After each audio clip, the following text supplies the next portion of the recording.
ओम नमः श्री यतिराजाय विवेकानंद सूरये सच्चित् सुख स्वरूपाय स्वामिने तापहारिणे।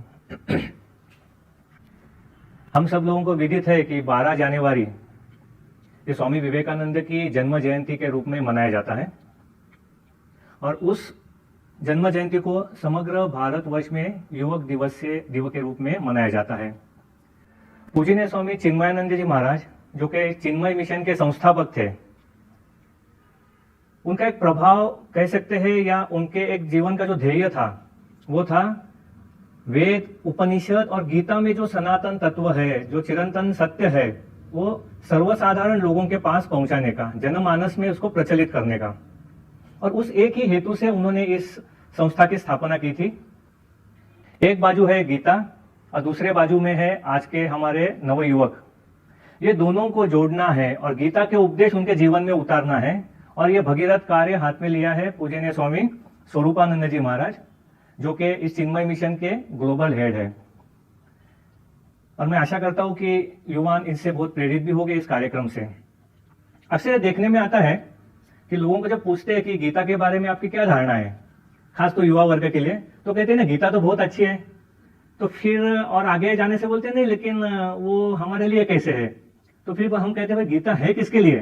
तो वो कहते हैं नहीं गीता तो जिसकी लंबी लंबी दाढ़ी है, जिसमें गले में रुद्राक्ष की माला पहनी है या शरीर पर भस्म विभूति लगाई है, जो हिमालय में रहते हैं, गिरी कंदरों में रह रहे हैं, पहाड़ों में, गुफाओं में, उनके लिए, हम जैसे सामान्य लोगों के लिए गीता क्या है।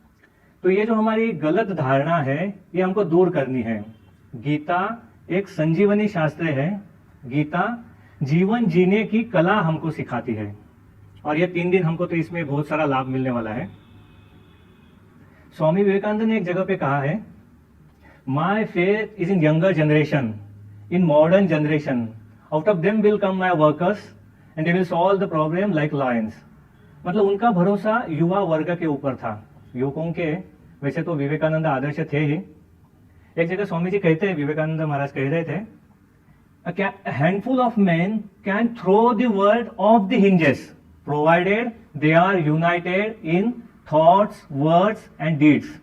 वो क्या कह रहे हैं विवेकानंद? वो कहते हैं कि हैंडफुल ऑफ मैन, जत्थाबंद भीड़ वाले नहीं, तो इने गिने चुनंदे मुट्ठी भर लोग समग्र विश्व में, पृथ्वी में परिवर्तन ला सकते हैं, बदलाव ला सकते हैं। लेकिन क्या चाहिए?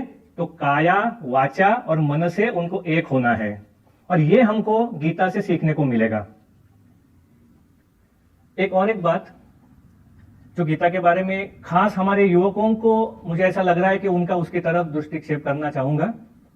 गीता का जो उपदेश है भगवान श्री कृष्ण ने अर्जुन को किया था वो आप सब लोग जानते हैं।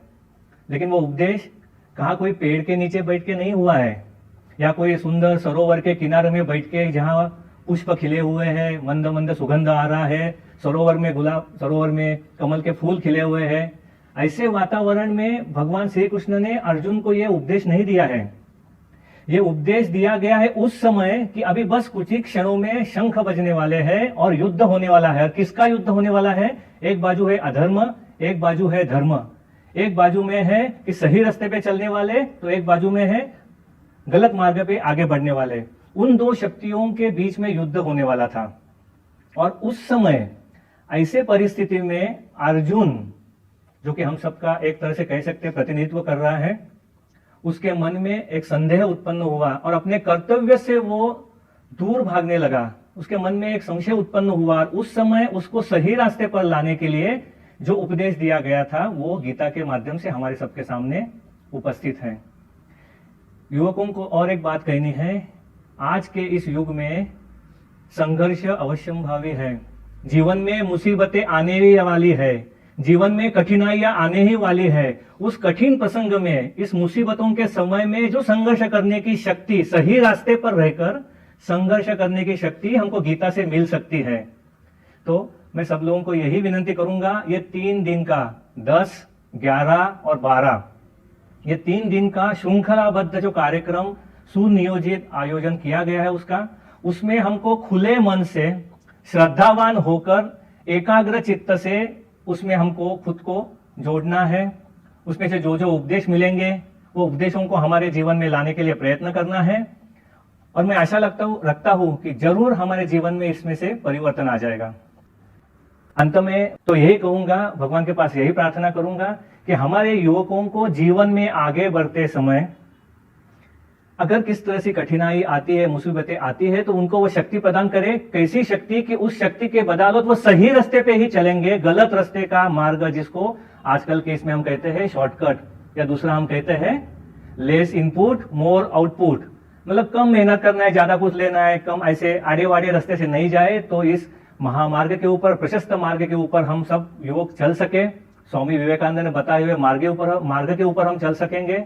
गीता में बताए हुए इस प्रशस्त मार्ग के ऊपर हम चल सकेंगे, और जिससे हम हमारे जीवन में परिवर्तन लाएंगे, साथ ही साथ हम समाज में भी कुछ योगदान कर सकेंगे। और ये करने की शक्ति भगवान हम सब लोगों को प्रदान करे, यही उनके चरणों में प्रार्थना।